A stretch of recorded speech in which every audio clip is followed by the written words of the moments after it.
नमस्कार, मैं हूं आपके साथ में श्वेता गर्ग और आप देख रहे हैं 4 टीवी न्यूज। और एक बार फिर से वक्त हो चला है देश दुनिया की तमाम बड़ी खबरों का।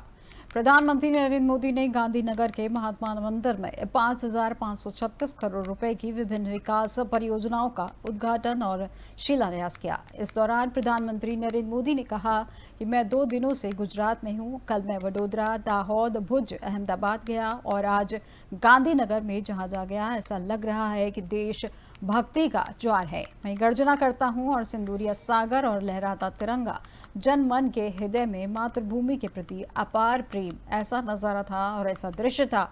ये सिर्फ गुजरात में ही नहीं, हिंदुस्तान के कोने कोने में है। आगे उन्होंने कहा कि शरीर कितना ही स्वस्थ क्यों ना हो, लेकिन अगर एक कांटा चुभता है तो पूरा शरीर परेशान रहता है। हमने तय कर लिया है, उस कांटे को निकाल कर रहेंगे। आगे प्रधानमंत्री नरेंद्र मोदी ने क्या कुछ कहा, आइए देखते हैं। मैं 2 दिन से गुजरात में हूं।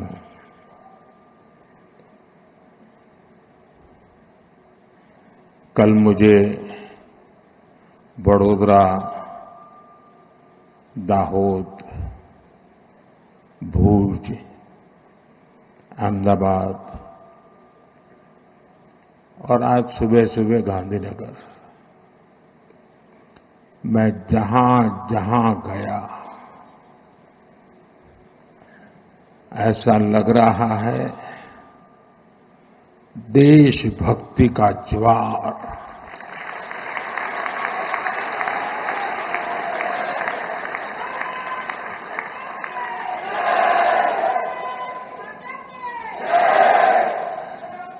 गर्जना करता सिंदूरिया सागर, सिंदूरिया सागर की गर्जना और लहराता तिरंगा जन मन के हृदय में मातृभूमि के प्रति अपार प्रेम, एक ऐसा नजारा था, एक ऐसा दृश्य था। और ये सिर्फ गुजरात में नहीं, हिंदुस्तान के कोने कोने में है। शरीर कितना ही स्वस्थ क्यों न हो, लेकिन अगर एक कांटा चुभता है तो पूरा शरीर परेशान रहता है। अब हमने तय कर लिया है, उस कांटे को निकाल के रहेंगे। साथियों, 1947 में जब मां भारती के टुकड़े हुए,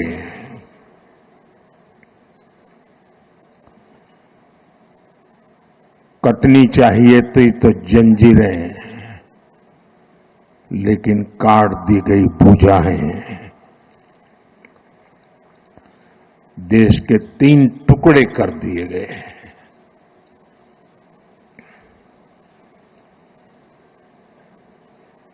और उसी रात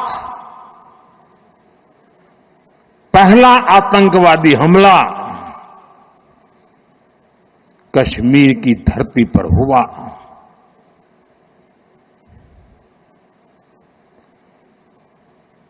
मां भारती का एक हिस्सा आतंकवादियों के बलबूते पर, मुजाहिदों के नाम पर पाकिस्तान ने हड़प ले लिया।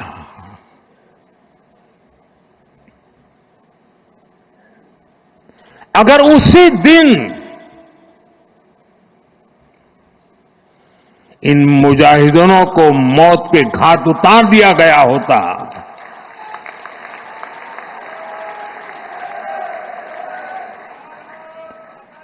और सरदार पटेल की इच्छा थी कि पीओके वापस नहीं आता है, तब तक सेना रुकनी नहीं चाहिए।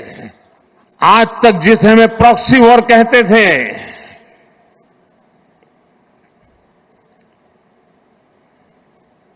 6 मई के बाद जो दृश्य देखे गए, उसके बाद हम इसे प्रॉक्सी वॉर कहने की गलती नहीं कर सकते हैं।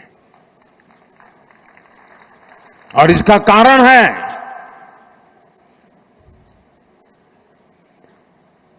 जब आतंकवाद के 9 ठिकाने तय करके 22 मिनट में साथियों 22 मिनट में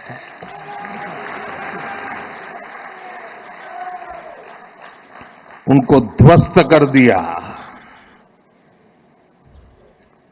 और इस बार तो सब कैमरा के सामने की सारी व्यवस्था रखी थी ताकि हमारे घर में कोई सबूत न मांगे। अब हमें सबूत नहीं देना पड़ रहा है, वो ऊपर वाला दे रहा है।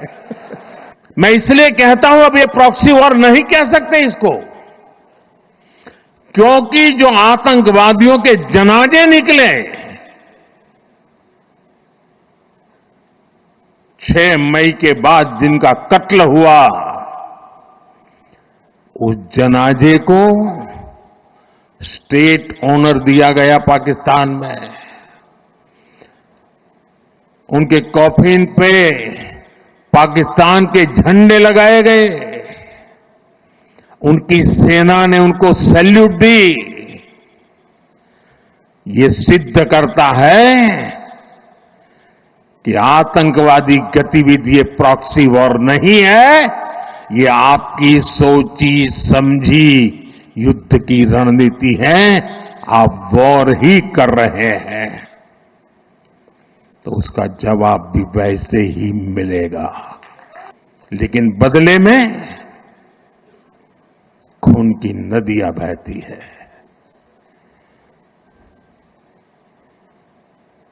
मैं नई पीढ़ी को कहना चाहता हूं,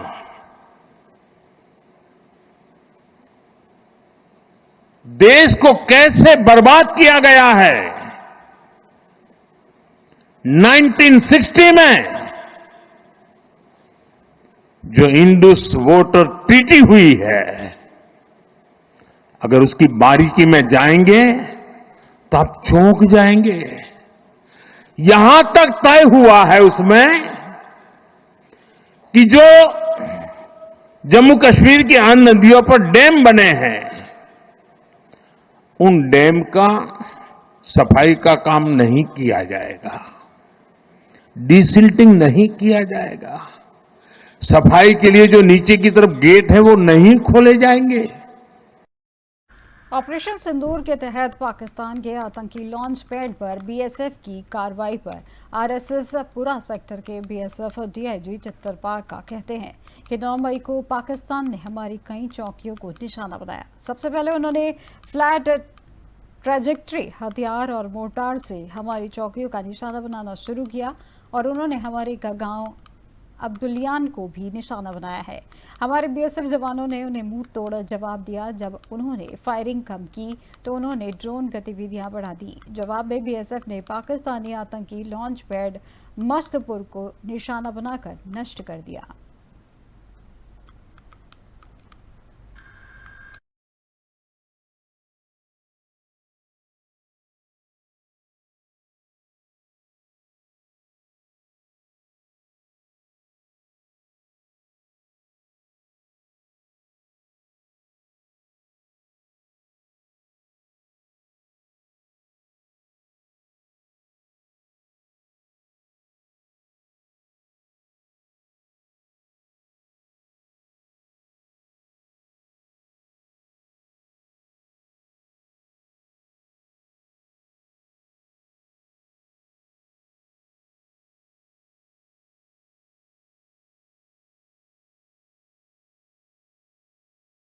खबर जम्मू से है, जब बीएसएफ के डीआईजी सुंदरबनी सेक्टर वरिंदर दत्ता का भी बयान सामने आया है। जहां 8 मई को मिली थी हमें रिपोर्ट, जहां पाकिस्तान के लूनी आतंकी लॉन्च पैड पर 18 से 20 आतंकवादियों को लेकर सूचना मिली थी। जहां बीएसएफ के डीआईजी सुंदरबनी सेक्टर वरिंदर दत्ता कहते हैं कि 8 मई को हमें रिपोर्ट मिली थी कि सीमा पार पाकिस्तान के लूनी आतंकी लॉन्च पैड पर 18 से 20 आतंकवादी मौजूद हैं और वे यहां घुसपैठ कर सकते हैं, लेकिन हमने हमला करके उन्हें चौंका दिया था, जिससे भारी नुकसान हुआ है।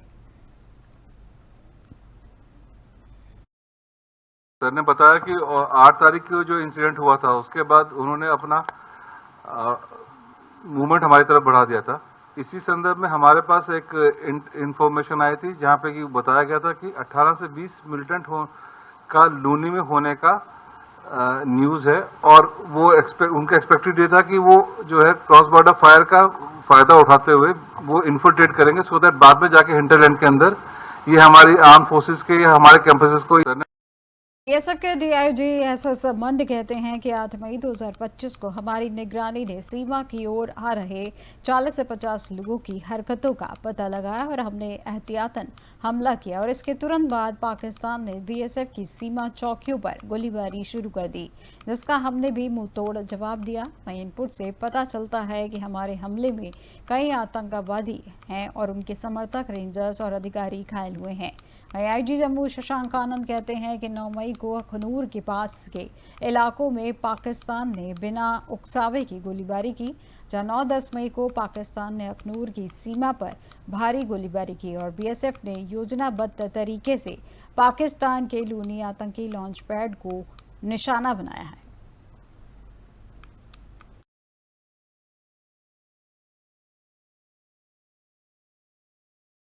अब कैप्टन ब्रिजेश चौटा का एक बयान सामने आया है जिसमें उन्होंने कहा कि असंतुष्ट तत्वों द्वारा नहीं किए जा रहे हैं जहां आतंकवादी कृत्य और पाकिस्तान एक ऐसा देश है जो आतंकवाद को बढ़ावा देता है। दरअसल भाजपा सांसद और डीएम के सांसद कनिमोझी करुणानिधि के नेतृत्व वाले सर्वदलीय प्रतिनिधिमंडल के सदस्य कैप्टन ब्रिजेश चौटा ने कहा है कि भारत के खिलाफ आतंकवादी कृत्य असंतुष्ट तत्वों द्वारा नहीं किए जा रहे हैं, बल्कि यह राज्य प्रायोजित आतंकवाद है। पाकिस्तान एक ऐसा देश है जो आतंकवाद को बढ़ावा देता है और उसका पोषण करता है।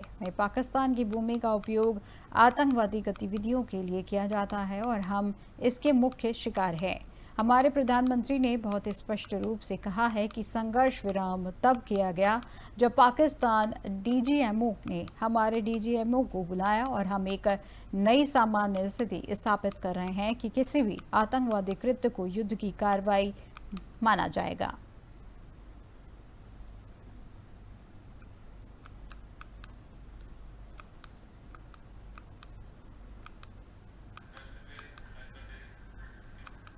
संजय कुमार झा के नेतृत्व में भारतीय प्रतिनिधिमंडल ने सिंगापुर के वरिष्ठ राज्य मंत्री सिम एन से मुलाकात की और इस दौरान दोनों पक्षों के बीच शहरी विकास, जल प्रबंधन और स्मार्ट सिटी परियोजनाओं को लेकर विस्तृत चर्चा हुई।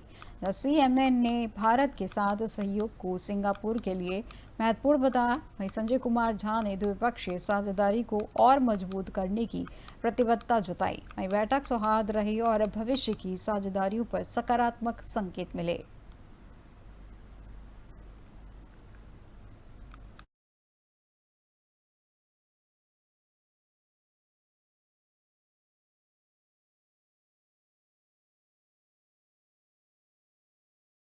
डीएम के सांसद कनिमोझी करुणानिधि के नेतृत्व वाले समूह 6 के सदस्य आपस सांसद डॉक्टर अशोक कुमार मित्तल ने कहा है कि हमारे प्रधानमंत्री ने बहुत स्पष्ट रूप से कहा है कि पानी और खून एक साथ नहीं बह सकते, व्यापार और आतंकवाद एक साथ नहीं चल सकते।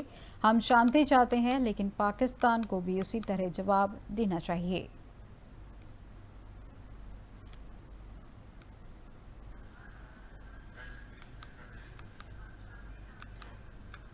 जातीय जनगणना पर डीएम के सांसद कनिमोझी करुणानिधि के नेतृत्व वाले समूह 6 के सदस्य सपा सांसद राजीव राय ने कहा कि हमारा आंतरिक मामला है और चूंकि सत्ता पक्ष और विपक्ष दोनों ने इसका समर्थन किया है, इसलिए यह समय आने पर होगा।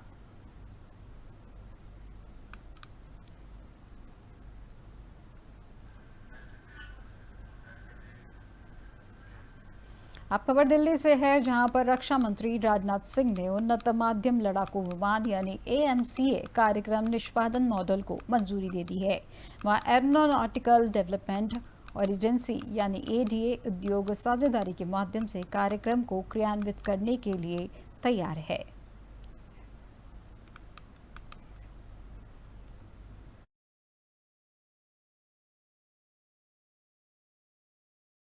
अब आपको बता दें कि अभी एक दिन पूर्व नगर पालिका विकास नगर के सभासदों के द्वारा नगर पालिका के चेयरमैन धीरज बॉबी नौटियाल और अधिशासी अधिकारी बद्री प्रसाद भट्ट का पुतला दहन किया गया और इस खबर को हमारे द्वारा प्रमुखता से प्रसारित किया गया था। जहां आपको बता दें कि आनंद फानन में नगर पालिका के चेयरमैन के द्वारा टेंडर प्रक्रिया को निरस्त कर दिया गया था, जिसको लेकर सभासद लवलीश शर्मा और सभासद अंकित जोशी के द्वारा एक प्रेस वार्ता की गई, जिसमें उनके द्वारा बताया गया कि साजिश के तहत नगर पालिका के अध्यक्ष के द्वारा टेंडर प्रक्रिया को बैक डेट में दिखाकर निरस्त कर दिया गया था। उन्होंने नगर पालिका के कर्मचारियों और अधिकारियों पर सवाल निशान खड़े किए और मिली भगत का भी आरोप लगाया है।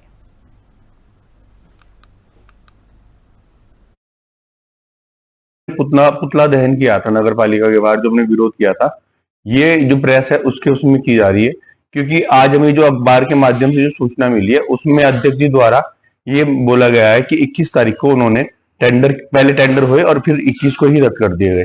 तो अगर 21 को ही रद्द कर दिए गए थे तो हमें सूचना नहीं मिली, और सूचना अगर हुई थी तो पहले दी जाती। आज जो हमने अखबार पढ़ा है उसमें जो हमने कल पूर्व में जो नगर पालिका में प्रदर्शन किया था और पुतला दहन का कार्यक्रम किया था, जो नगर पालिका में टेंडर प्रक्रिया हुई थी उसे लेकर, तो आज हमने जब अखबार में इसमें अध्यक्ष जी का बयान पढ़ा है, जो ये है कि जो ये टेंडर प्रक्रिया हुई है ये 21 तारीख को मैंने रद्द कर दी है। इसमें पुतला दहन किया था नगर पालिका के बाहर, जो हमने विरोध। और अब खबर दिल्ली से है, जब बसपा चीफ मायावती ने सरकारी बंगला खाली किया है। इस वक्त की बड़ी खबर आपको बता दें, जहां 35 लोधी स्टेट बंगला मायावती को था आवंटित, जहां पार्टी के राष्ट्रीय अध्यक्ष के तौर पर था आवंटित। माया के एकाएक बंगला खाली करने को लेकर चर्चा हुई है, जहां बंगला खाली करने को लेकर सिक्योरिटी रीजन बताए गए हैं। दूसरी तरफ राष्ट्रीय पार्टी के दर्ज को लेकर सवाल खड़े किए गए हैं, जब 20 मई को बंगले की चाबी CPWD को सौंप दी गई थी। सूत्रों के अनुसार से खबर आपको बताई जा रही है, जहां रेड प्लस सिक्योरिटी यूनिट को भी जानकारी दे दी गई है। इस वक्त की बड़ी खबर आपको बता दें, मायावती से जुड़ी बड़ी खबर आपको बताई जा रही है, जहां पर बसपा चीफ मायावती ने सरकारी बंगला किया है खाली। 35 लोधी स्टेट बंगला मायावती को था आवंटित, जहां पार्टी की राष्ट्रीय अध्यक्ष के तौर पर था आवंटित।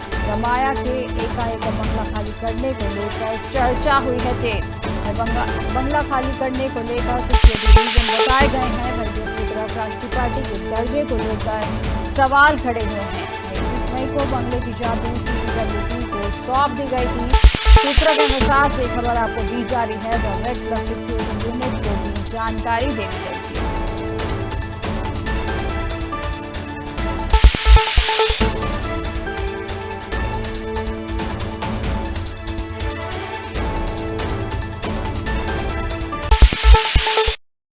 दिल्ली NCR में मौसम ने अचानक करवट ली, जहां दिन भर तापमान 40.7 डिग्री सेल्सियस दर्ज किया गया, वहीं फील्स लाइक यानी शरीर पर महसूस होने वाला तापमान 50.2 डिग्री सेल्सियस तक पहुंच गया। लेकिन शाम होते होते मौसम का मिजाज एकदम बदल गया, जहां तेज धूप भरी आंधी, मूसलाधार बारिश और ओलावृष्टि ने गर्मी से जूझ रहे लोगों को कुछ राहत तो दी, लेकिन इसके साथ ही कई तरह की समस्याएं भी खड़ी कर दी। और इस मौसम में कम दृश्यता, पेड़ों के उखड़ने के सैकड़ों पर जल भराव की हवाएं उड़ाने देरी से हुई हैं, जहां पर घटनाएं सामने आई हैं। भारतीय मौसम विभाग ने इस असामान्य मौसम के लिए रेड अलर्ट जारी करते हुए लोगों को सावधानी बरतने की सलाह दी है। विशेषज्ञों का मानना है कि विज्ञान और तकनीक के विकास के साथ साथ कंक्रीट के शहरों का तेजी से विस्तार भी पर्यावरण असंतुलन को बढ़ा रहा है, और इसी का परिणाम है कि मानसून अब अपने पारंपरिक स्वरूप में नहीं रहा। वहीं शहरीकरण, ग्लोबल वार्मिंग और जलवायु परिवर्तन मिलकर मौसम के पैटर्न को अस्थिर बना रहे हैं। आने वाले दिनों में भी गर्मी और बारिश का मिश्रण बना रह सकता है, इसलिए सतर्क रहें और सुरक्षित रहें। आइए समझते हैं कि दिल्ली NCR में मौसम क्यों और कैसे बदला था। सुबह का हाल जब दिल्ली तप रही थी। 21 मई की सुबह दिल्ली वासियों के लिए किसी चुनौती से कम नहीं थी। सूरज की तपिश और उमस ने लोगों का घर से निकलना दूभर कर दिया था। अधिकतम तापमान 40 डिग्री से कहीं ऊपर पहुंच चुका था, लेकिन जो सबसे चौंकाने वाला आंकड़ा था वो था फील्स लाइक यानी शरीर पर महसूस होने वाला तापमान, जो 50 डिग्री से भी ज्यादा दर्ज किया गया। विशेषज्ञ बताते हैं कि गर्म हवा और अत्यधिक ह्यूमिडिटी के कारण शरीर का ताप नियंत्रित करना मुश्किल हो जाता है और यही वजह है कि असल तापमान से ज्यादा गर्मी महसूस होती है, जो ज्यादा खतरनाक भी होता है क्योंकि इसमें डिहाइड्रेशन और थकान जैसी समस्याएं बढ़ जाती है, खासकर बच्चों, बुजुर्गों और बीमार लोगों के लिए। मौसम ने बदली करवट, शाम को बदला मिजाज। लेकिन शाम को जैसे ही लोग गर्मी से थोड़ी राहत की उम्मीद कर रहे थे, वैसे ही मौसम ने अचानक करवट ली। दिल्ली, नोएडा, गुरुग्राम, गाजियाबाद और फरीदाबाद में धूल भरी आंधी चली, जिसके बाद मूसलाधार बारिश और ओलावृष्टि शुरू हो गई। इसने जहां गर्मी से राहत दी, वहीं कई परेशानियां भी खड़ी कर दी। दिल्ली एयरपोर्ट पर विजिबिलिटी घटने के कारण कई फ्लाइट्स डिले हुए। कई इलाकों में पेड़ गिरने की घटनाएं सामने आई, जिससे ट्रैफिक प्रभावित हुआ। सड़कों पर जल जमाव से लोग फंस गए और कई जगहों पर बिजली की आपूर्ति भी बाधित हुई। भारतीय मौसम विभाग यानी आईएमडी ने इस अप्रत्याशित मौसम के लिए रेड अलर्ट जारी किया। चेतावनी दी गई कि अगले कुछ दिनों तक मौसम में उतार चढ़ाव जारी रह सकता है और तेज हवाएं और बारिश से सतर्क रहने की जरूरत है, क्योंकि हवाओं की रफ्तार बहुत ज्यादा थी। धूल के गुब्बार ने दृश्यता को लगभग शून्य कर दिया। बारिश और ओलावृष्टि ने कई इलाकों में अचानक बाढ़ जैसे हालात पैदा कर दिए। मौसम के बदलाव का कारण क्या था? चक्रवाती हलचल यानी साइक्लोनिक सर्कुलेशन। आईएमडी के मुताबिक ये जो बदलाव हुआ था, उसका कारण हरियाणा और आसपास के इलाकों में चक्रवाती हलचल थी, जो पश्चिम में पंजाब से पूर्व में बांग्लादेश तक फैली एक निम्न दाब का क्षेत्र थी। आपको बता दें कि निम्न दाब का क्षेत्र तब बनता है जब कहीं तापमान अधिक हो जाता है, जिससे हवाएं क्षैतिज रूप से ऊपर उठ जाती हैं और वह स्थान खाली हो जाता है, जो मौसम को अस्थिर करने का मुख्य कारण बना। अरब सागर और बंगाल की खाड़ी से नमी। इस चक्रवाती हलचल ने अरब सागर और बंगाल की खाड़ी से नमी को खींचा। इस नमी ने बारिश, ओलावृष्टि और तेज हवाओं को बढ़ावा दिया। तेज हवाएं और अस्थिरता। नमी और गर्म हवा के मिश्रण से वातावरण में अस्थिरता पैदा हुई, जिसके कारण तेज हवाएं, धूल भरी आंधी और गरज चमक के साथ बारिश हुई। मौसम परिवर्तन के पीछे की सच्चाई। अब सवाल ये उठता है कि क्या ये सिर्फ सामान्य मौसमी उतार चढ़ाव था या इसका संबंध पर्यावरणीय असंतुलन से है? तो विशेषज्ञों का मानना है कि दिल्ली एनसीआर जैसे घनी आबादी वाले शहरों में कंक्रीट की बढ़ती मात्रा, हरियाली की कमी और बढ़ता प्रदूषण जलवायु पर सीधा असर डालता है। Global warming. पृथ्वी का तापमान लगातार बढ़ रहा है। शहरीकरण। हरियाली की जगह बिल्डिंग और सड़कें ताप को अवशोषित करती है और वातावरण को गर्म बनाती है। मानसून का बिगड़ता स्वरूप। पहले जहां मानसून का समय और पैटर्न स्थिर होता था, वह अब अस्थिर हो गया है। आने वाले दिन क्या है संभावना? आईएमडी और अन्य मौसम विशेषज्ञों का अनुमान है कि आने वाले दिनों में मौसम का यही उतार चढ़ाव जारी रहेगा। दिन में तेज धूप और तापमान में वृद्धि, तो वहीं शाम को आंधी बारिश का सिलसिला बना रह सकता है। इसलिए लोगों को सलाह दी गई है कि अनावश्यक रूप से धूप में ना निकले, घरों की छतों और खुले इलाकों में ना रहे। यात्रा करते समय मौसम अपडेट्स पर नजर रखें। बिजली गिरने से बचने के लिए पेड़ों के नीचे शरण ना ले। वैज्ञानिकों की चेतावनी।